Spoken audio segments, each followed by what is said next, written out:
The ZA Tech Show is made possible by Vodacom. Power to you at vodacom.co.za. And by BlackBerry. Love doing business on your BlackBerry smartphone at blackberry.co.za.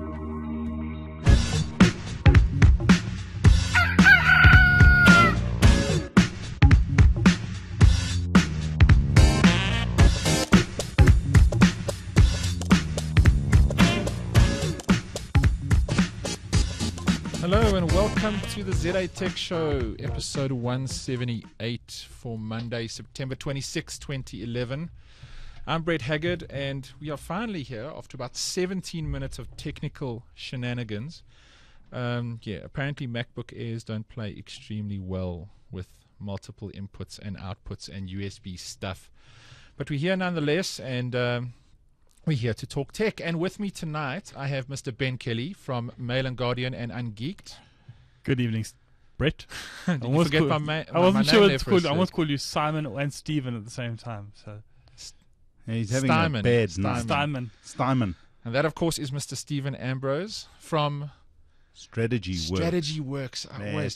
No, it's simple. I wanted to say the other one, but then used I didn't to be know. Worldwide Work Strategy, then WW Strategy, and I'm just evolving into simple names. Strategy Works. Does it still have a clever X in the end? Does it got a clever X in the end? You see. And at the beginning, I'm a clever X. All Web 2 and awesome. So there you go. So thanks for joining me tonight, gents. We have a lot to talk about, which is kind of interesting. Normally, we kind of scratch around for a bit of news. You'd think in a weekly podcast you have the ability to cherry pick. Yes, but we have a lot to speak about tonight. And where I'd like to start, Ben, your topic, all right, bandwidth, one of my favorite things to speak about. We've got two cool bandwidth stories this week. MTN going uncapped for real. So MTN... For a period. Yes. Sorry. MTN had a product out there called Uncapped and Uncapped Lite, two products, which really weren't. They could call them uncapped, but basically once you got to a certain point, a fair usage, which was like 3 gig, I think, on the uncapped and like 1 gig on the uncapped. 1 gig on the light and 3 on the uncapped. Then they throttled you back to like pre-dial-up speeds. Pre-dial-up, wow. It was 256K. I didn't know it was quite that bad, but that sounds pretty horrible. They call it 256K, but we all know what 256K 2.56K. Yeah. It means 56K. I see, yes, indeed. At least it would feel like 56K. The good old US robotics sports style modem. Yes, that little black thing which sat in the corner. And so now for 3 months, I think it is. They are till the end of January. Till the end of January, if you are a subscriber to either of those services, you get the full speed, irrespective of how much you download. Okay. So no speed restrictions, true uncapped, and the basically it seems like what MTN are trying to do is say, well, if we actually gave people uncapped internet, what would they do with it? Can I just say that I've been saying somebody should do this for like 2 years now. And I'm not going to tell the story for the 27,000th time about my friend in Austin, Texas, with a 30 megabit internet connection to his home, who uses on average 5 to 10 gig of bandwidth a month or data a month. Because guess what? When you have all of the bandwidth you could possibly want, you only use what you need. All right. This whole capping thing in South Africa means that people will drill their caps because they will not pay for something that they don't get full usage of. Yeah. So even if they do speed tests, till the cows come home on the 31st of the month, they will make sure that the last bit of data is used. Yeah. It'll be very interesting to see where this goes, and whether it can be sustained. I think you've got to be prepared to run it for about a 3-4 month period, which is what they're giving it, which is fair enough. So get the ooh, this is cool, I can do whatever I like out the system. For sure. Their first month, I think, will be horrid. And if you're on MTN and you happen to live next door to one of those people who like to use their Blackberries for downloading large files over the internet, you're likely to see some degradation in your service. Yes, could be. As all the geeks in the neighborhood try to take down the local base station. No. But I think after in month 2, 3, and 4, you'll start seeing a sort of tail off. Yeah, a tail off in once the euphoria is gone. That's the whole thing about capping is that people will use what they've got, and then they'll get bored. Sure. And we'll see what happens. I'll be very interested. As you said, I'll be very interested to see the results of this. In other news, someone that didn't take the caps away but just upped the caps. Yeah. So kind of like a half-assed kind of maneuver. Telkom this week also decided to up its caps on all of its broadband packages. Of course, it wouldn't up its cap. Does Telkom even have an uncapped package? Not really, no. Unless you go into one of their really madly expensive business packages. But I went and looked at the the figures it upped by, and it's not substantial. It's the only guys that really score, the guys that are on the 10 gig package. They get 16. Everyone else gets like a token little bump, but nothing serious. In a way, it's quite clever because the guys who are on, I think, 3 gig go to 4 gig, but generally the guys on 3 gig are on 384K. So now it takes a while to use a gig on 384K. Yeah, for sure. So 1 gig unchanged, 3 gig goes to 4 gig, 6 goes to 8, and 10 goes to 16. That's the way. And it's quite interesting in Telkom's press release, they kind of note that for only a couple of bucks extra, 20 Rand more, a 1 gig user can go to a 4 gig user. So, if you kind of equate it and you kind of go 20 Rand for 3 gigs of data, that's not bad. But still, to be stuck in a 4 gig bracket, I don't know. It's that's browsing an email and not much else, really. Hey, the honest truth is that the vast majority of people today have got one computer at home, connect that up to one ADSL line, and 3 gig to 6 gig, 10 gig is okay. I don't say it's the way it should be.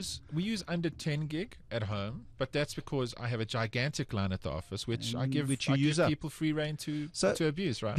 I think the whole capping thing is more an emotive issue than a reality. The truth was, when Vodacom decided to cap BlackBerry, everyone went completely bananas. We won't go into the whole thing, but I think the point there is, the fact was 95%, so basically everybody never used more than 100 gigs, and yet they're all going nuts.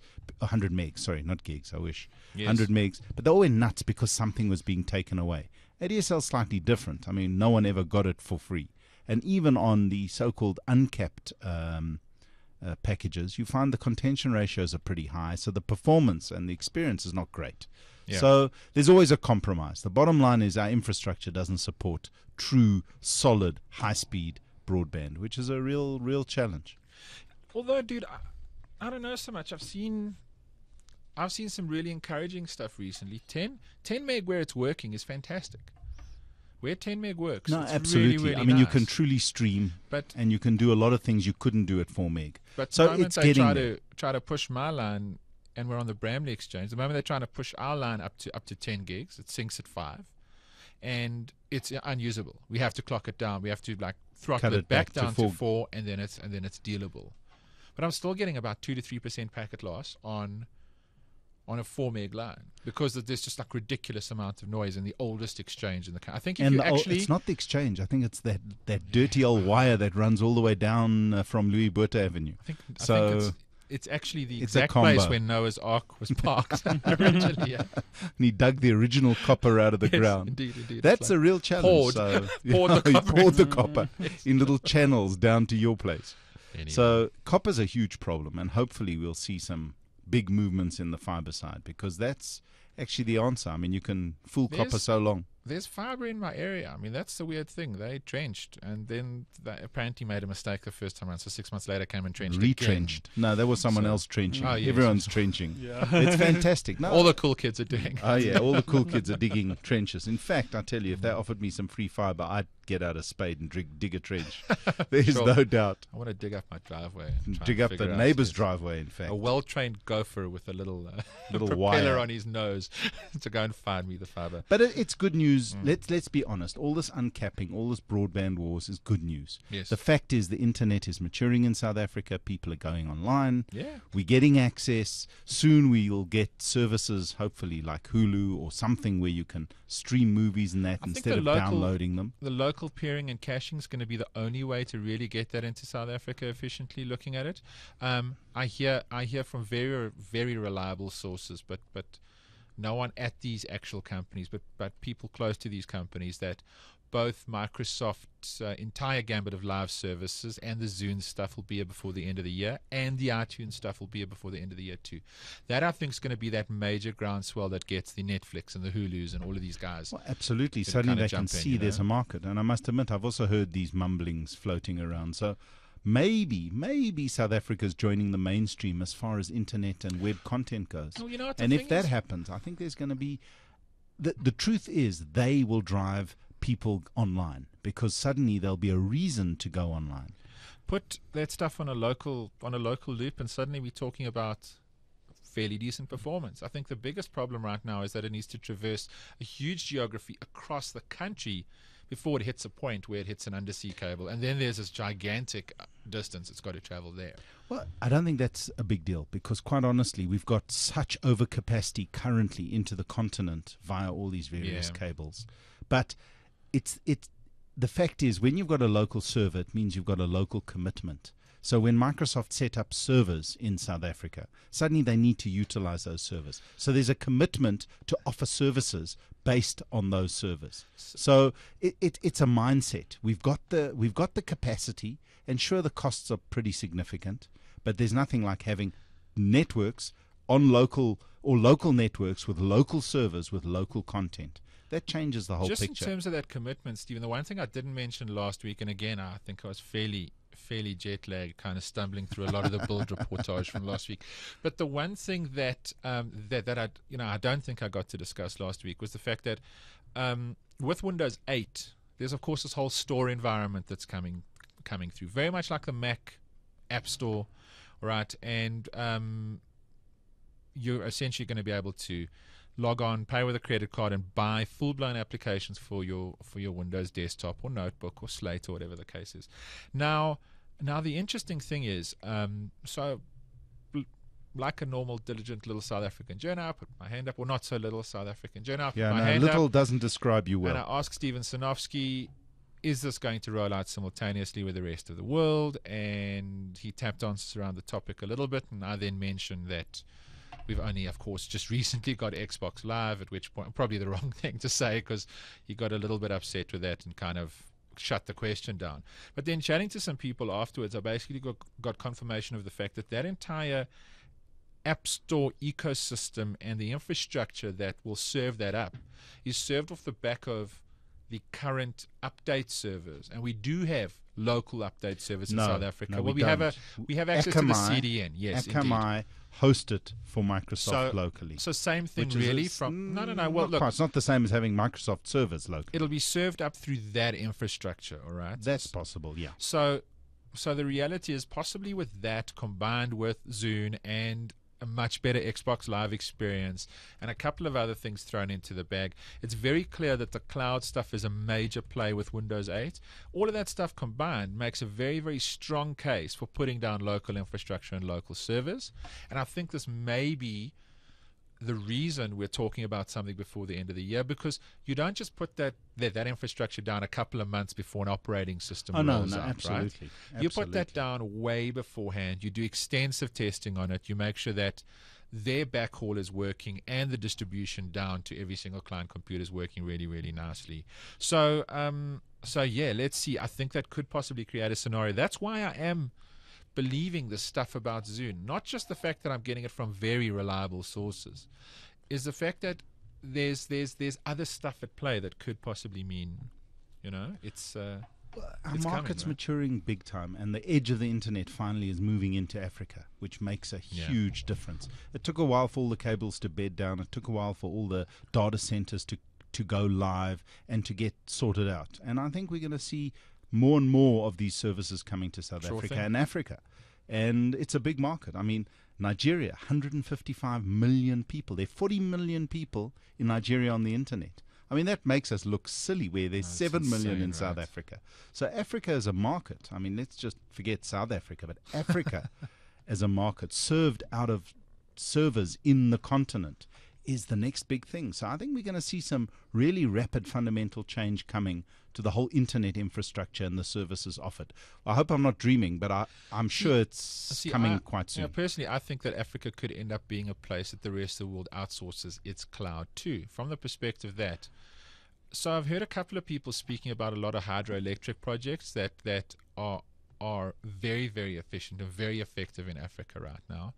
Power problems being experienced all over the world, most predominantly in the US, Silicon Valley, etc., etc.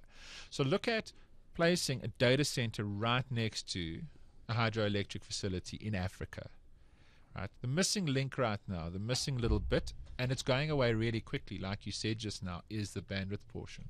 But get that side of things right, and you're starting to look at some really, really cool possibilities there. Who's going to trek halfway around the world to break into a data center? Who's going to, that kind of stuff? I think that's where the nuance of cloud becomes really complicated, because in truth, the big users of cloud is big industry, and no big industry would like to find out that their data is sitting in Ghana next to some hydroelectric power plant where there's all sorts of nonsense going on. But so in true abstraction and the whole thing. No, absolutely. But I don't think that's going to be a reality for a long time. No. Trust me. With corporate governance, they have to know and they have to report. And big companies, banks, big corporations are answerable to all sorts of legislation. So you're always going to have issues around that. At the same time, I see those guys being the laggards when it comes to cloud.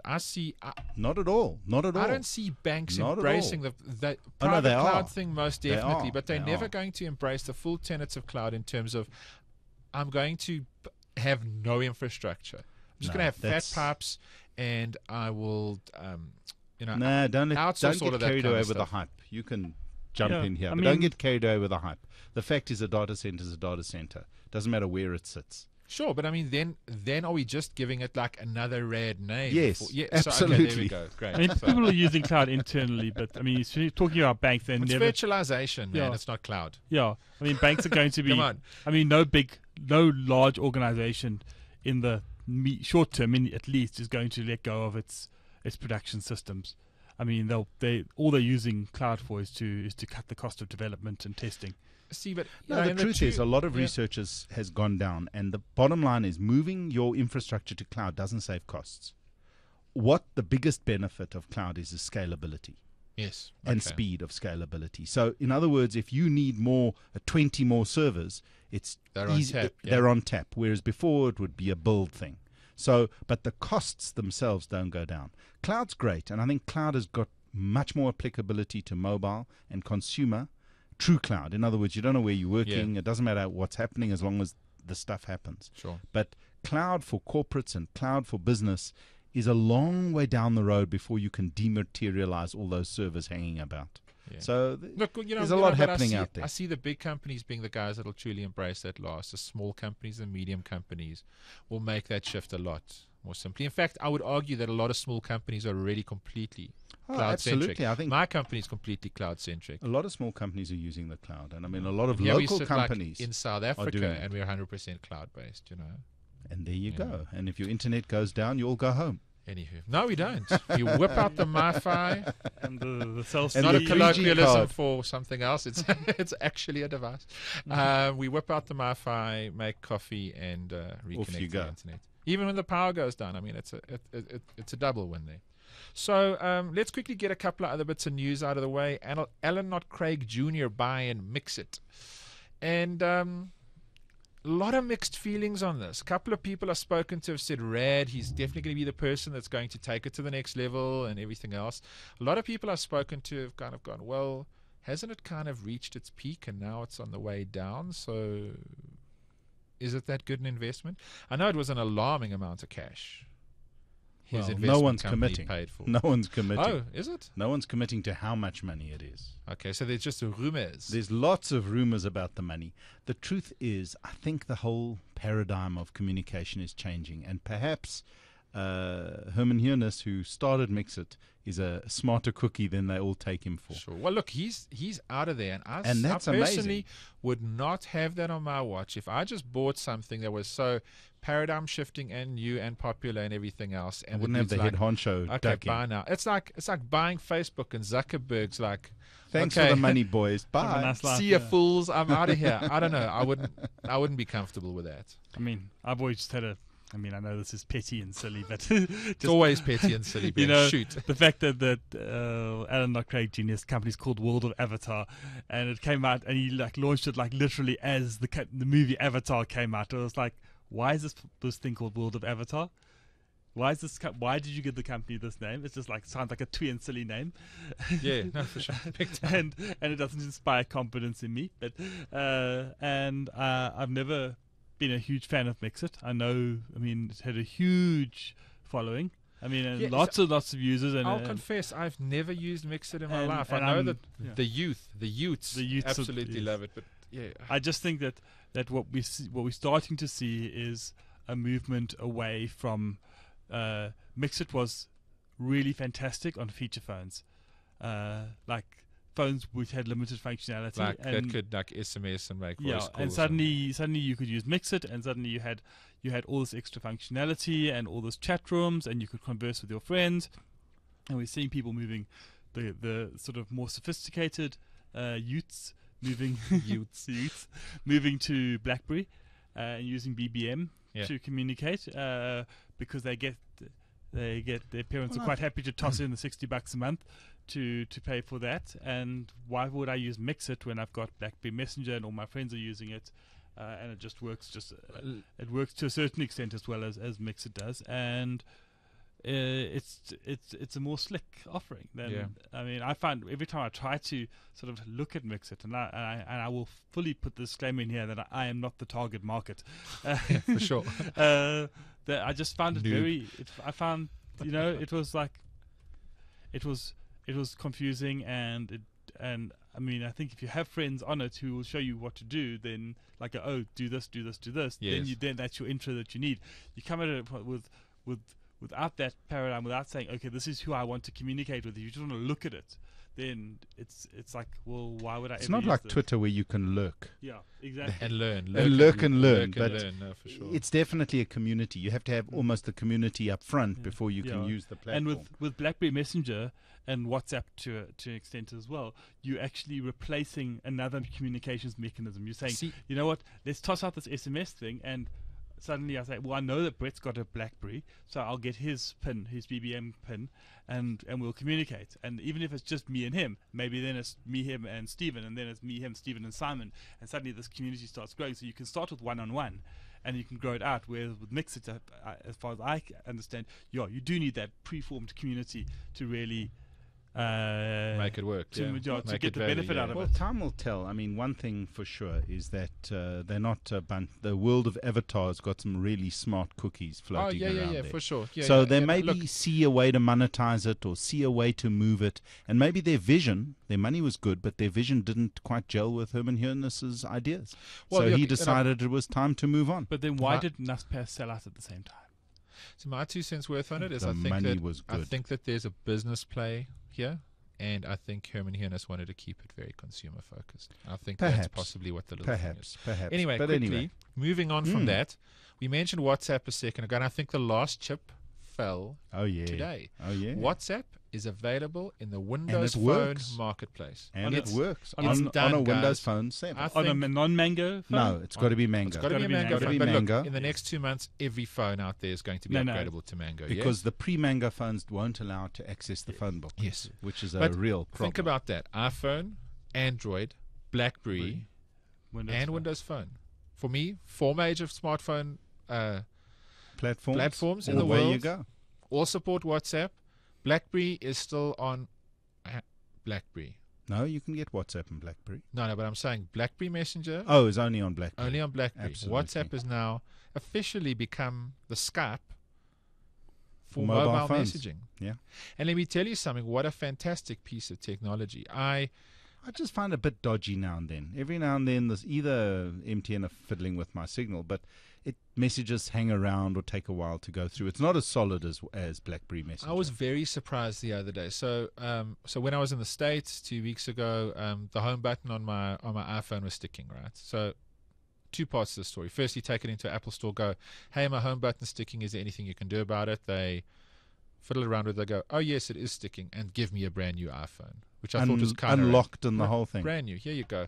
Just please make sure that you synchronize it first with your computer from the backup of this one, because then it'll unlock and bring across all of your operator settings. Dude, 15 minutes later, I'm rocking a brand new iPhone. Everything exactly the same as it was on my previous iPhone. Just hand it to the boys. So that was very impressive. At the same time, I paid $200 and got $200 and got Ben's one that ended up in the loo replaced. But anyway, we won't get into that story. It's a very sore point. But you got a new one. Right? So my son is still grounded. He's only 6.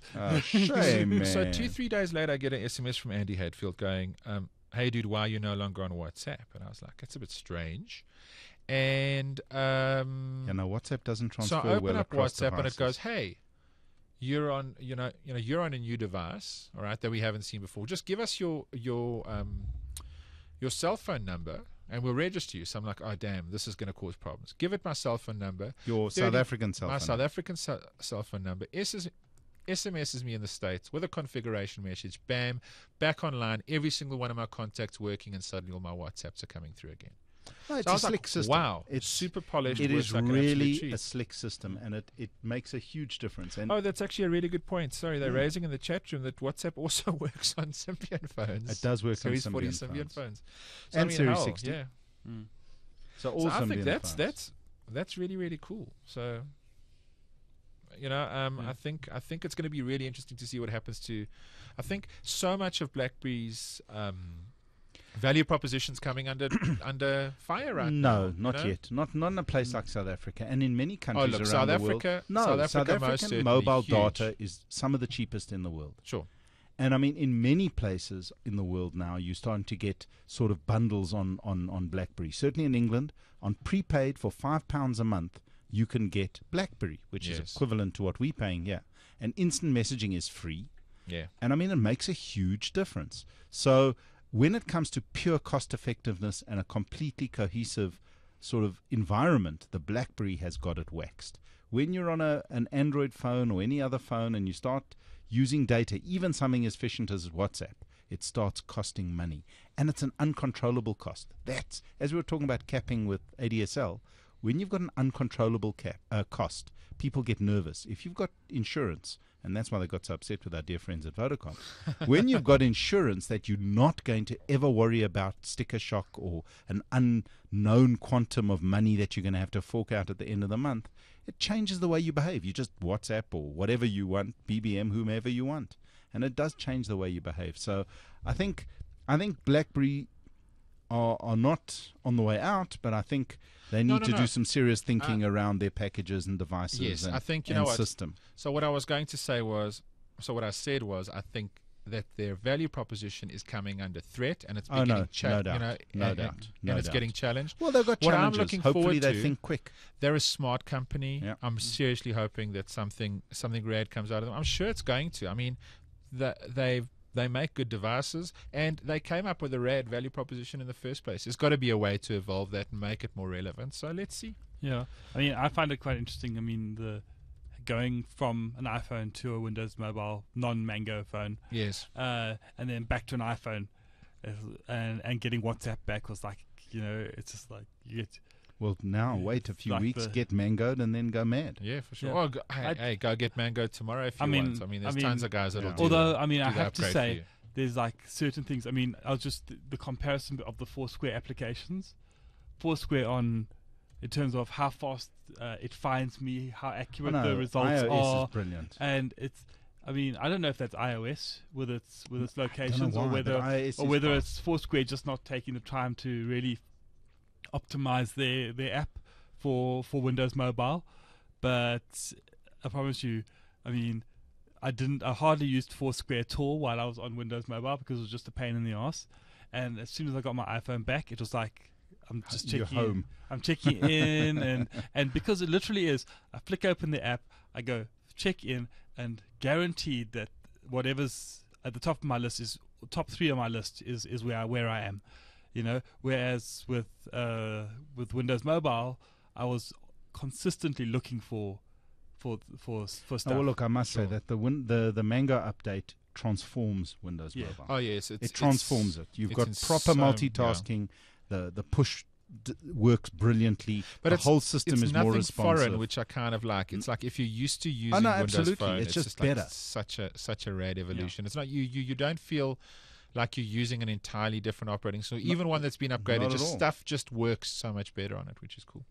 Anyway, let me quickly jump in here and speak about the first of our sponsors, Vodacom.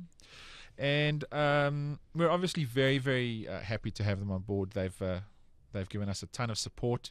And this week, what I'd like to talk about is a new almost a form of security or protection product from Vodacom that's going to save people that are getting nailed by this international revenue share fraud. So essentially, you've got these numbers that you get SMS'd, phone this number or whatever the case is, and there's gigantic phone bills associated with these numbers.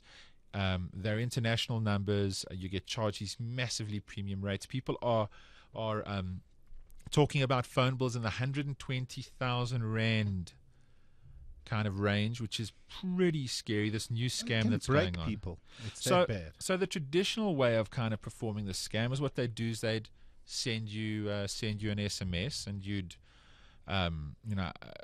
dial this number and then get charged this exorbitant fee, right?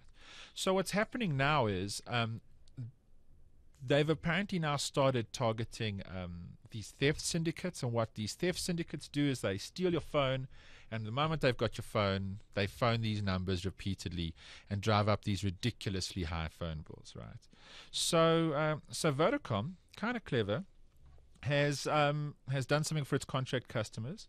New security feature that helps you get around this fraud. It automatically locks your SIM card if they start detecting irregular call activity, which is pretty cool. And I think the thresholds will be figured out as things go along. I don't know the exact details, but essentially it's this artificial intelligence stuff, this analytics stuff that's running on your call behavior all of the time. And what it'll do is the moment something unpredictable starts happening or these numbers start getting called, they'll know what your calling pattern looks like. It's Stephen, you've probably seen this, the stuff that goes into figuring out what a call pattern is. And from what I hear, it's actually very, very predictable in terms of your behavior. They can see they've got your calls for the last 12 months. They've got for the last couple of years. Yeah. So they can see what your average calls are. And if suddenly you start making calls to Pakistan or to wherever, even to London, to premium rated numbers, which you've never done before,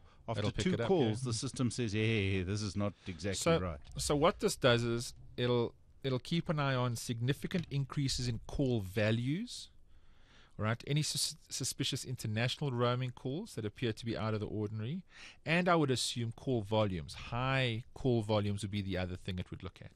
So that's kind of interesting. And I mean, the normal smart stuff applies. It just becomes more important to report your phone stolen if it gets stolen now, because you're going to be liable for these calls, and it becomes this big thing to get everything sorted. So obviously dialing 111 from a Vodacom cell phone, 082-111, I mean, these things are kind of standard. And when you and then immediately blacklist your number and your phone. So you'll need to know what phone it is, your ID number, all of your details, IMEI number. And that's something people often underestimate, is just knowing what the IMEI number, that unique serial number or identifier, or MAC address, I suppose, is the best way to kind of describe it if you're a techie, for your phone. So there you go. Thank you for Vodacom sponsoring the ZA Tech Show, and I think a pretty rad feature and service. So let's hope I never have to make use of it. Are we out of the commercial spot now? We are indeed. Okay, I want to add in something. Sure. It's aligned to that. I mean, and it just goes to show you how clever some of the tech that's going on nowadays is. I mean, there's a story, I think it's on the Wired website, where they're talking about the deal between Spotify and Facebook. Okay. Where the CEO of Spotify was sitting in a car with Mark Zuckerberg. They were getting takeouts because apparently the CEO of It's Spotify. like a start to a bad joke. Spotify but anyway. doesn't won't drive in America. I see. Okay. Because it's a Swedish company, and gets a phone call from American Express saying we've cancelled your card because we spotted what we think is fraudulent activity. And he goes, well, how did you know? And he says, well, we saw that you bought an aeroplane ticket to California, and this transaction happened in Florida. So we know you're in California. So we're pretty sure that it's not you using your card in Florida. Wow. And so, it was obviously a point of sale. It wasn't an internet obviously transaction. Yeah. So. And so it was like, okay, we've cancelled the card. We're sending you a new one. Where are you, kind of thing. And that's the kind of thing which it's the same. It's analogous to what Vodacom are doing. Is that the technology is now smart enough to really spot these anomalies automatically, and then you say to the person, you have probably a live person at the other end of the keyboard going, guys, this is the pattern we're seeing. Press A to ignore or B to cancel the card. Sure. Yeah. We'll just send you an SMS and you just like USSD the answer back. Exactly. So there's all this kind of stuff, and it's just like it blows your mind. I got a phone call once from F&B. I was in Barcelona, and they go, "Sir, did you just use your card in Barcelona?" And I go, "Yes, I did." And they go, "Thank you very much. Have a nice day." Normally, I get like 30,000 voicemails because all of you're on roaming. Yeah, indeed. It's like, sorry, I am out of the country at the moment. First tip that I might be using my card overseas. Just saying. So, something Stephen and I were at this week, and let's get back into some content here quickly and some news stuff. And I think this is bloody exciting, and I'm looking forward to actually playing with this device. But end of last week, Stephen and I were in Cape Town for the launch of the N9, Nokia's first and last Meego phone. One and only. Indeed. And strangely enough, the story's got nothing to do with Meego, actually. Meego's the sideline. It's the little sideshow in the greater equation here because so firstly, it's a very, very rare device, extremely well designed. It will obviously pave the way for a lot of the hardware Nokia is going to be doing over the next couple of years, which I think is cool. I think read Windows Phone 7 in that form factor. Yes, indeed. But this swipe interface is the big deal, right? This layer that they've designed to sit on top of, and I quote, right now it's only on Meego, but multiple operating systems as they go forward, right? So it's going to be sitting across multiple operating systems. And there's a little bit of confusion there. So let's get back to that in a sec. But let's quickly talk about the device. There's no confusion there. Black, cyan, magenta. No yellow device yet. Though I think if you look at the South African website, they only show black as the available color. So maybe they're only going to bring it in black when it launches. It has no buttons. Sorry, no. Buttons. It's got 3 buttons. It's got a volume up and down. And I think an on-off. And an on-off. But apparently they're trying to do away with those as soon as possible. 2 very nice little slots in the top. One to take your SIM card, the other to take a micro USB slot for charging. And then what's interesting, what I kind of like. Jack. Oh, sorry, and a headphone jack, that's right. The glass is like raised with like a millimeter. Curved. Yes, and curved. So it actually sits above the body of the phone, above the chassis to make it easier to just swipe across this device. Obviously, that's why the curvaceous nature of the screen is also there. But yeah, bloody fantastic. Really, really rad operating system to make use of. Really rad layer to make use of. Couple of observations. Steve, these 3 home screens or these 3 view screens. I think what a lot of people will miss is that, one, this is the latest, greatest, and most innovative Nokia device. Forget what runs it. Forget all that sort of technical goo-ha. But it is goo-ha. Goo-ha. Of course, being a technical term. That's a seriously technical term. I couldn't swear online here.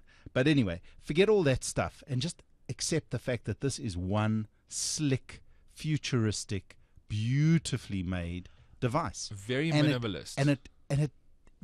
What was the most interesting part of the evening was talking to their head designer. What was his name again? Marco. Marco, that's right. Marco was having a chat to Marco about I will tell you the now thinking how to say that went surname. into the whole thing. Marco Atisari. Mr. Atisari, yes. Yes.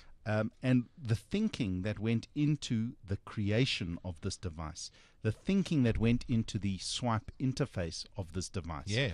And, you know, when it comes to industrial design, nobody up to now has done anything quite as innovative and as beautiful as Apple.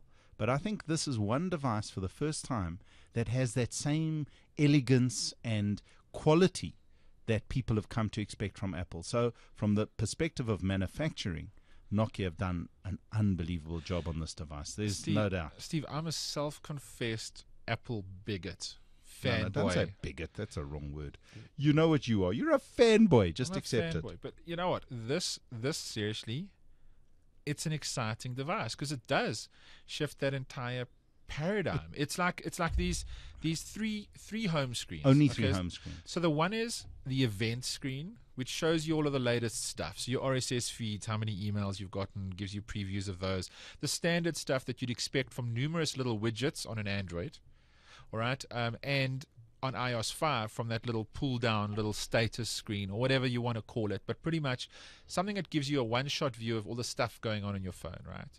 And Nokia had this with Symbian in little widgets. It wasn't nearly as slick. So as this is very, very slick, very, very fluid. You swipe from left to right or right to left. Or top to bottom. Or top to bottom for that matter. And or from bottom to top. That's what's so crazy. Switches, yeah. You swipe from any surface to the other surface, and it switches like almost on a carousel type basis to an application screen, which is essentially exactly the same as an iOS type screen with little icons. Scroll up and down, click on the application you want. Click on the application you want, spawns in a full screen. Okay, and that's the open application view. Now the nice thing is, of course, you swipe out of that and you get these little thumbnails of all your apps running. Yeah, and there you go. Scroll up and down, click on the one you want. When you're done with it, swipe across the screen, it gets put away. Apparently there's a bit of a tolerance there, which I find kind of interesting. They won't commit to exactly what the time frame is, but after an application being in the background for a certain amount of time, it gets freeze-dried and kind of put away. So that's pretty cool. And then, yeah, you just kind of swipe around this OS. Really simple to use. It's but that's exactly what I was saying loving earlier. it. The thinking that went into this OS, the thinking that went into this interface is post-apps in a way. Yeah. Because the one thing about iPhone is that it in many ways is an app wrapper. Yeah, it's a beautiful totally. Glass and metal app wrapper. Sure. Without the apps, you don't have anything. I would say that's true of any smartphone Well, today. absolutely. Steve. The whole paradigm right now, and Any everyone's tablet hunting. actually as well. Everyone's hunting down this whole app thing. Yeah. You know, how many apps you got and how many apps you got in your store and how many super apps and app. We all got a little appy. But happy. We happy. We got app happy. But this is the first glimpse, along funnily enough with Windows Phone 7, which has got a very different take on the way apps work. This is the first glimpse of what I'm going to call the post-app era. Okay. You know, we got the post-PC era. Now we're going to be looking at a post-app era. Because well, you see, the nice thing with this can be good, but apps can also be a pain in the neck. This plays very nicely into the whole like web app environment, which I kind of like.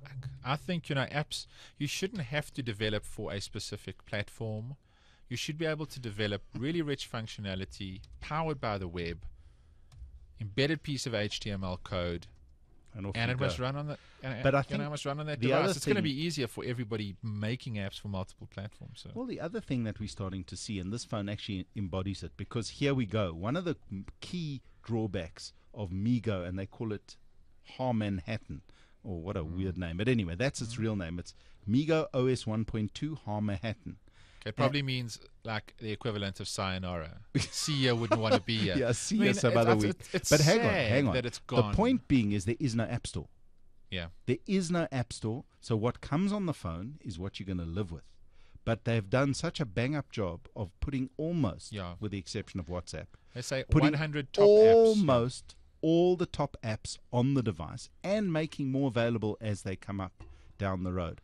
But what's interesting is because they've done it all as one operating system and because they've created it as one whole, the way the apps play with each other, the way they integrate, the way they work together, the way that you can make a Skype call from your phone book, suddenly changes the whole way you interface with a device. So there's some really clever thinking going on there. And for most people, other than us lunatics, they'll never notice they don't get apps. See, the other thing that completely took me out of took me by surprise, came out of left field for me with this phone was it's Linux. All right, absolutely. It's Linux under the hood.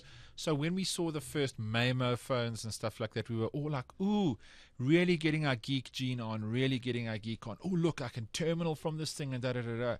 Right? And yes, you can probably do this with Meego. The most fascinating part for me is this is the most friendly, ungeeky phone I've played with in the past year. Absolutely. You could put this in the hands of somebody that's using a smartphone for the first time, and 30 seconds later, they'll understand how the paradigm works and be able to use it. And that's cool. That's cool. Very cool. It is cool. And hopefully it points the way forward for something else that Nokia is working on now, that will revolutionize the way we work with technology. So it's pretty exciting. I think it's a great glimpse into the future. Yeah. I was reading today, by coincidence, I was reading an article on a blog called Nokia Innovation. Yes. So that's nokiainnovation.com for those who are following the show notes. And basically they're saying that yes, to a large extent, this phone was Nokia fulfilling a contractual obligation with Intel. No doubt. But what they didn't realize is that they actually did it so well that people actually really, really want this phone. Let's say, well, according to this article, there's like all the pre-orders are actually sold out. You can't buy the phone. They only made 90,000 of them. This is what I'm saying. It is, and people actually want the phone. It's sad, Ben, because I think that yes, they took longer than what they realistically should have to get Meego to market, but I really like it now that it's here. And so, but I think there I am. There I am expressing my major distress at the fact that Meego's gone and it's like checked out, and immediately I get reminded about that one little thing that Marco said. And Marco said this will be the interface of the future for many devices and many operating systems we will support. So that's kind of interesting right there, right? So look at it. Right now you've got Symbian, Series 40, Meego, and Windows Phone upcoming. All right? Symbian and Meego end of life, bye-bye. Series 40, low-end, entry-level, prepaid kind of market. Unlikely to shoehorn that kind of radness into something at that low end because I don't think the hardware can support it. Windows Phone, Stephen, your honest call. No, you think I don't this think is going now. I don't think now, because a lot of the thinking that I felt on this phone, I sort of get a similar intuitive feel from Windows Phone 7. Yes. What intrigues me about Windows Phone 7 but from a very different angle, but the same sort of thinking going on. And whereas Android and iOS tend to have a very app-centric style of operation. One is closed, one is open, but essentially they're app wrappers. So you need apps to make the thing work and feel good. So, but what Microsoft have done and what now Nokia seem to have done is come at the whole interface and the usage issue from a very different perspective. Sure. And you need that. You need that innovation to move things along. Because unfortunately, Apple now have locked themselves in. Their own success has locked them into what they need to do. So they'll try. iOS 5 is great. It's got lots of slick new features, and it is really a big step forward on 4. But it's the same paradigm. Whereas this is like completely different. They've moved to a new way of looking at things. And this is, I think it's clever. It might work for you, it might not, but at least it's different enough to get people thinking, and that's cool. So here's my 2 cents worth on this. Maybe I've been drinking a little too deeply from the whiskey jar. Kool-Aid. No Kool-Aid. No one told me this. No one's tried to convince me of this. This is my theory on it. So here's a bit of deductive reasoning for you. Again, right? Symbian, end of life very, very shortly. No doubt. All right? Meego is already end of life. Right? First and last Meego product. Series 40, unlikely to have this kind of interface in the foreseeable future, although I think 2 to 3 years out, quite possibly the hardware will be at the right price to allow for that to happen. And Stephen, as you've just testified to, Windows Phone, no way it's going to go on top of Windows Phone now. Not now. So what does that leave? Something else. Who knows? But I secretly think Nokia's cooking a little something up. Yeah. Well, Nokia can. I mean, they're still the biggest in the world. Oh, maybe they bring Meego back. Who knows? From the grave. Why not? Who knows? They resurrect Meego. Harm may happen. Overwhelming support. It'll be like the inverse of what HP did with the touchpad, really. Well, talking of that, let's just mention this. They booted the CEO. Yes. Leia Apteker. He's gone, boy, and now they've appointed another lady. Chop Wouldn't chop. want to be yeah, for sure. Look, and at the same time, after trying to smose and sell off their PC division all over town, Yeah. they've made a strategic decision to keep it. Lank, you didn't have any buyers, guys. Come on. No, I don't think that they didn't have buyers. I don't think anybody was meeting what they thought they were going to get. Nobody had the I ammo. think- That's what the bottom line is. No one has the kind of market exposure No, it's to not that. take I think that he just beast went on. too far. The bottom line is the core of HP investors invested in a tech company, not a software company. And, Yeah, and there's- I think the board just thought this is one step too far. We're the biggest in the world. We got great R&D. We make product. Okay. And So I when think he turned that's- around I and think said where it that, went. that, I that think- every single desktop they make and every single notebook they make will ultimately be running WebOS and WebOS applications, like a couple of years ago, a year ago, when he announced that, I was like, no, seriously, there might have been crack involved in that deduction. So let's look at this from an analytical point of view. Here's a man who came from what company? SAP. SAP. Yeah, SAP. One of the most boring companies in the world. Let it not be said that he's a sap. But Okay. And he did his very best to turn HP into one of the most boring companies in the No world. doubt. And I think By then- selling off the only part of its organization which That actually was has cool. personality. and losing one of their most No, he valuable closed employees down the within coolest minutes. part Yeah. and wanted to sell off the rest. Yes, exactly. So- I mean, Yeah. Anyway, but it just shows you how fluid the whole environment is. Indeed. And we're going to see lots and lots of happening. Maybe another resurrections on the cards. Yeah. We'll see the tablet come Okay. back. On that note, it's possibly a good time for another word from one of our other sponsors, our other sponsor, the esteemed BlackBerry. And, of course, thank you very much, BlackBerry, for supporting the ZA Tech Show. They've actually been one of our longest supporters, which is kind of cool to know. They think we're rocking a bit of value here, which is epic. So let's talk about BlackBerry World Cup 2011 action being squeezed into your smartphone with the Fantasy League.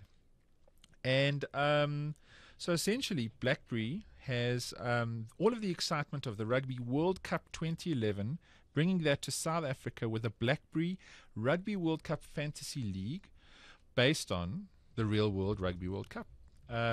You become a team manager, coach, and you get to kind of manage and look after your fantasy team. Runs until October the 23rd, 2011. Selections for round 2 are in process. So be sure to register today to enjoy the action. If you haven't played Fantasy League before, it works very, very similarly to all of the other Fantasy League tournaments in that you choose your ideal team based on those individuals' performance inside the real World Cup that's playing out. You earn points, go onto the leaderboard, and there's massive prizes to be won. So And I there recommend you go for it. Indeed. Because they are quite good at giving away prizes. Yes, So BlackBerry makes a they run a good show. Yeah, indeed. from that point of view. So you can register at za.blackberry.com/fantasy rugby. Select your fantasy team of 22 players from the 20 competing teams and stand a chance to win exciting prizes. Also, if you've not yet downloaded the official Rugby World Cup 2011 app for the BlackBerry platform, make sure that you get it from BlackBerry App World. And, of course, that app allows you to stay on top of what's actually going on inside the Rugby When World you're Cup. done with your little commercial, Yes. I have to have there's a quick correction I got to make. Okay. Because that just jogged my memory. The one thing that we mentioned. Well, we are with- done with a commercial. Oh, great. incidentally. Okay. So Let me thank just you say very this much, quickly. BlackBerry, Thank for you, your BlackBerry. support, and thank you for being one of the longest supporters of the ZA Tech Show. Get your Fantasy League Rugby World Cup 2011 on, people. Okay, Cool. Mr. Ambrose. Here's my little correction. The other company in the mobile space that are actually understanding the post-app environment is BlackBerry. I mean, if you use the latest BBM on OS 6 and on OS 7, the way it integrates, the way they call them super apps, I always thought that was a bit silly. But the fact is maybe they also get something we don't know. Okay. And that is an app's most useful when it's actually part of the of the operating system, Okay. not just something you bolt on top. And they've been working really hard. They've got the fewest apps of all the app stores out Yes, there. indeed. But maybe. No, actually, Windows Phone is actually the smallest. Yeah, I think, you're right. But I think Sorry. a year on from now, it's actually going to Be the other probably way jump around. by because you're going to have to combine Nokia. But and maybe Windows their Phone strategy together. of making really fewer but super cool integrated apps that form part of the whole experience, that might not be such a silly play. So watch look, the space. I think that BlackBerry have got a handle on what needs to be done in this space. Let me just say for a second that specifically when it comes to data usage and stuff like that, speaking a little bit dev and speaking a bit like, coder-centric right now, BlackBerry does have one of the coolest APIs right now, or API stacks for that matter, allowing you to make use of BIS natively, BES, and a lot of those contexts. You write your applications as a developer to squeeze into all of those little things. The security, the validation, all of the certificates, that kind of stuff is something that I think a lot of the other platforms don't achieve quite as well. Not yet. And it feels as if it's not being exploited to its fullest extent right now on the BlackBerry.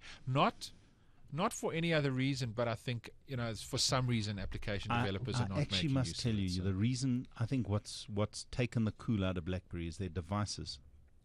The new devices that they brought out are right up to date. Yes. But as of a month ago, their devices were really dated. They were starting to look a bit They were really dated. They didn't do the cool stuff that all the others did. And I think that was holding back developers because nobody wants to be schlepping around this like uncool calculator-looking device that's really not up there. But their new stuff has come a hell of a long way. And the rumor is that in the new year, they're going to launch some swipeys based on their new QNX system, which has a lot of swipe involved. Pretty much like the Meego type setup. Yeah. And QNX is beautiful. It's absolutely and it's awesome. rock solid. So there's a lot coming. It still needs apps, yo. It still that's where again apps. I think maybe we're getting it wrong. Maybe it doesn't need lots of apps. Maybe what it needs is really well integrated, super useful stuff that everybody can use. Look at BlackBerry. Look at BBM. I mean, it's not BlackBerry. Look at BBM. Yeah. That's an app. But it's so fundamental to the whole BlackBerry experience that people don't see it as an app. They just use it for what it is. I totally hear where people come from when they talk about BBM being so polished and so much of a superior user experience to something like WhatsApp. I buy that. Please don't get me wrong. I have a BlackBerry. And the other people I know that have BlackBerries, it's great when I'm able to speak to them.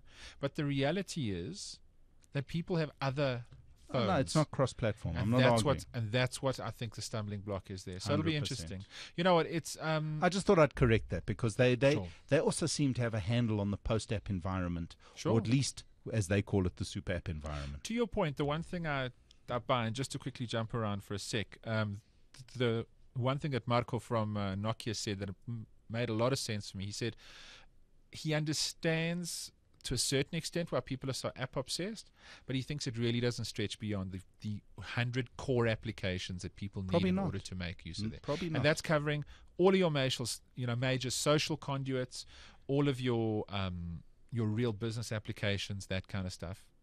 That I think is really at the core. That's what makes, if I look at it, I play a game occasionally on my iPhone. I play a game occasionally on an Android phone, etc. But all right, there are certain things that I absolutely cannot live without. Deal breakers. Teething problems that, as awesome as Windows Phone was, it was a problem there, and I find some limitations on BlackBerry as well. So cater for those top 100 applications, and chances are you'll have the whole market. So couple of other interesting things. Let me just chuck in for a second. Google Plus, 43 million subscriptions. And open to everybody now, as I'm sure you've discussed. It went to Google Plus. It went to iPhone. Google Plus went to iPhone today. So that's kind of interesting. Google Plus always been available on iPhone. No, but now the application's available. No, what has been for ages. Oh, okay. Sorry. Ages and ages and ages. Either way. But they have updated it in the last day or two, so you've got all the features that it's almost feature identical to the Android. Okay, yeah. But there was a big update as they went live. Android now leads the market with 39% market share according to IDC, which is interesting. Maybe just one other thing let's chuck in there. Let's not discuss it because we do need to get onto Picks of the Week. But Apple looking to get a Samsung ban pushed through in Australia. Well, I must tell you, I brought one of these little Samsung devices. I finally got one for review. And you have it for a week, right? Yeah. As I opened the box and I took it out and I thought, No wonder Apple are so pissed. Yes. This thing is beautiful. It's smooth. But it's sleek. very it iPhone-esque. feels iPhone-esque. It iPad-esque. oozes Apple-y type vibe. And forget the OS, just the whole way it's made, the whole way it looks, the whole presentation of the box. I can understand Apple getting a little miffed is the right word. But it is an amazingly beautiful device. And it actually works quite well. I've got reservations on the latest version of Android 3.2. Yes, I think it needs work. It needs tons of work, but it will be upgraded. Yes. And this is really fun. Look, hardware. it's definitely a very, very cool piece of kit in terms of the hardware. It feels good in hand. Everything else, and it operates beautifully. So I think in general, Samsung did a bang up job there. In general, I've been slightly disappointed with the Android tablets. But let's see. I mean, you know what? It's early days. Look, it's immature. It's an immature system. So of course they've hit 10 million now iOS. with the Galaxy Tab range. I think that goes all the way back to the original Galaxy Tab. Well, I think they said they've only sold 5 million. The Galaxy S. The Galaxy S, phones. sorry. The They've Galaxy shipped phones. 10 million and sold 5 million. Okay. There we go. And You've got to be careful with these numbers. and iOS is on what? 27 million. No, I heard it was the more. I think it was iPhone 4. I'm sure it's like 35 million. I don't know. Anyway, Big numbers there. either way, like way ahead, way ahead. All right, picks of the week. Ben, I might add, Mr. Ambrose, took some time to actually update our lovely Evernote notebook. So I know what Ben's 2 picks of the week are. No, I didn't even look at it. Sorry. So Ben has 2. I know that much. One we've also briefly discussed so far. So you can whiz through that one and head straight to the second one, Ben. But over to you, Mr. Kelly. Well, the first one is there's an official Rugby World Cup 2011 app. Which multi-platform. Yeah, multi-platform. It's beautiful. And what's really cool about it is that it's got a match center. So when the match is underway, it's live updates, things like possession and territory. You can also see who's been substituted, when they were substituted, who scored tries. You can keep track of the scores. If you're away from a thing, you can. I mean, it's not quite as good as. I mean, there's a live commentary you can watch as well. So, so if you don't feel like reading the commentary on Twitter, you can read it on the app. It's an official commentary through the thing. It's completely free. Sponsored by Land Rover. But you know what's so interesting is it's completely multi-platform. I've loaded on every single platform I've got. The cool thing is. Something I was quite surprised by because I used it quite extensively when I was in the States for build. It's better on a Windows phone than what it is on iOS. Okay. The jerseys, the kind of colors for the team are bigger, more high def. No. I really like that whole kind of that whole on the iPad sweepy thing. I'm not talking about on the iPhone. I'm talking about using on a tablet. Okay. Is like.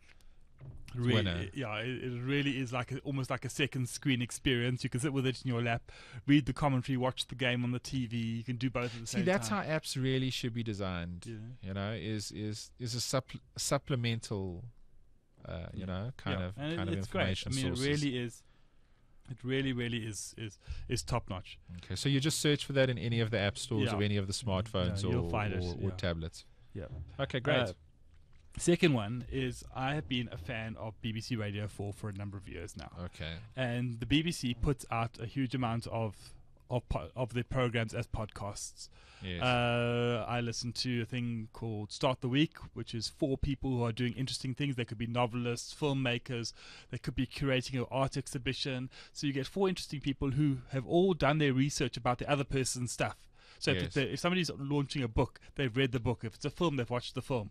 So they can actually comment on. It's not just one person doing 4 interviews. It's 5 people having a discussion around various things, which is really, really great.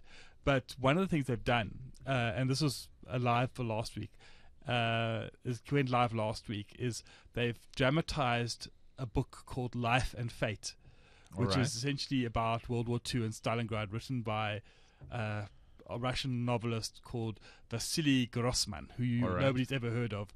But people talk of this book as if it's the War and Peace of the 20th century. Wow. And this guy was a war journalist. He was there at the Battle of Stalingrad. He was the first person into Treblinka concentration camp. He really lived it. And it's apparently a real indictment of Stalinist Russia. But But what they've done is they've dramatized it, so you don't have to read the whole book to get it. And it's Kenneth Branagh and David Tennant, so real quality cast doing the dramatization. And it's there for the next month, I think. Okay. Because what they tend to do with the podcast is they only keep them up for a week. So if it's a weekly show, you can download that week's one, but you can't. Once the next one goes live, that one drops off the list, and you can't download it. All right. So it really, but you can download this once. Of course, once it's downloaded, it doesn't expire because it'll stay on your device for as long as you want to keep it. But it's about, I think, about 10 hours of audio. Wow, and you reckon it's good? You've started listening to it? I've started listening to it. It sounds brilliant. I've heard feedback from friends of mine who have listened to more of it than I have, and they're saying it's fantastic. So, I mean, it's really... So what is the show called specifically, the podcast? It will be called Life and Fate. Life and Fate, and that's on BBC Radio 4 podcast. You can go to, if you're in the iTunes store, you can get it out the podcast. Oh wow! Okay, the podcast directory on iTunes. Okay, I'm sure it's going to be on Zune and a bunch of other things as well. I would guess. Yeah, I think that there's a list of about 10 different places you can get it. If you search for Life and Fate on BBC Radio 4's site. All right. I got to it through a link on the Guardian's site. All right. So if you search for Life and Fate on guardian.co.uk, there's a whole write-up on it, and then there's a link through to the podcast page. Really, really top-notch stuff. For those of our listeners who have more intellectual taste. Mr. Ambrose, hath thee a pick of the week, sir? Yeah, I'm going to beat you to it. I'm going to go for a certain device from Nokia. Okay, all right. Gonna go for. Wasn't in my list of pick of the weeks, good. But hey, go for it. No, I'm gonna pick that device. I think the N9 is one of the coolest things I've played with in the world of boring tech. It's one of the coolest things I've played with for a long time. I'll +1 that. Okay, there you go. And then just a little, it's not really a pick of the week because I can't, there's probably 100 people out there with the MTN 4G I picked it last stick. week. Hell, I picked it, man. It awesome. Is the most addictive thing in the whole world. When you can download stuff so quickly and you can update and do things, it's just unbelievable what real broadband feels like. Kudos to MTN. I think this is an amazing job. Amazing. I'll ask you after the podcast what I want to ask you right now, but I don't think No, don't ask me online. This is not please. going to get no. Get inside the podcast. Okay, so let me quickly pick my two. The one is Tiger Woods 2012 from EA. Free on iPad this week. Go and get it if you like remotely a golf fan or kind of a golf fan. Even if you're not, it's free. Go and get it. It's free. I'm like a sucker for free stuff. Played with it, actually really, really nice. So go check it out. It's Tiger Woods 12 from Electronic Arts. Talking of apps, that is. Yes, indeed. It's on the iPad. And then an application that I used extensively over the past 3 weeks while I was in Germany, in Berlin for IFA, and then while I was in Anaheim, California. And man, did this come in handy in Anaheim. Anaheim's not the most interesting place, but this is an application for iPhone called Around Me. Yeah. And Around Me is just some really smart. Someone just got really, really clever with this. They mash geolocation up with Google listings in a really rad interface. And essentially what you have the ability to do, if you're in a foreign country, hell, it even works in South Africa. It's just not massively populated with details. But essentially, if somebody says, hey, I feel like pizza, you can go, restaurants, Italian, Around Me. Right? You obviously need an internet connection in order to make use of it. Does a Google search based on your current location, and bam, comes back with a set of listings that are sorted according to their proximity to you. Which is so cool. I've actually used it on a BlackBerry. Yeah. When I've been overseas and in Joburg, and it works like an absolute So bomb. where we used it was we were just milling through data while we were overseas in Germany. So it was to find an O2 store to kind of top up was kind of cool. I was on the Vodafone, the T-Mobile uncapped, so that's cool. But one of the guys was using O2, so he needed to constantly get top ups. So we used it to find O2 stores, essentially, which is kind of useful. And then in the US to find, people were looking for specific brands of clothing or whatever the case is. You kind of go, Where's the outlet store for True Religion? It's here. Okay, great. And then do a search. And the nice thing about it is it pops out either into a Google map, or if you have the TomTom application loaded on your iPhone, you can go use TomTom, gets you driving directions, turn-by-turn nav. I was pretty damn impressed. So that's Around Me for iPhone, available in the App Store. Brilliant. So there we go, gentlemen. Can I just say a little something about your Tiger Woods PGA Tour app? Please do. It's 286.4 megabytes. While we've been talking, in your time, I've now downloaded 185 of them. So in a few seconds, I'll have the whole app. It's insane. Love it. I pulled down the entire Windows 8 developer preview, all of the tools, everything else. 4.8 gig ISO in 1 hour 18 today. And I'm in a bad coverage area. I'm not in a great coverage area. It would have been half the speed if I was here in Midrand. All right, so that's it from us. Gentlemen, thank you for joining me. Mr. Kelly. Thank you very much, Mr. Haggard. And Mr. Ambrose. And thank you. It was really interesting tonight. Yeah, it was a fun chat. And of course, that's it from me, Brett Haggard. Thanks for joining us. We get together every week on a Monday evening and talk tech. We tend to rotate the guests out, so it keeps things interesting. But if you're bored in between now and Monday next week, you can always find us on zatech.co.za. Give us some commentary, hook us up on Twitter, all that rad stuff. We do it. You find us in the iTunes store. You can download stuff directly from the website, video, audio. It's all happening. Take care. Catch you next week. The ZA Tech Show is made possible by Vodacom. Power to you at www.vodacom.co.za. And BlackBerry, enjoy doing business on your BlackBerry smartphone at www.blackberry.co.za. That's it. We are out.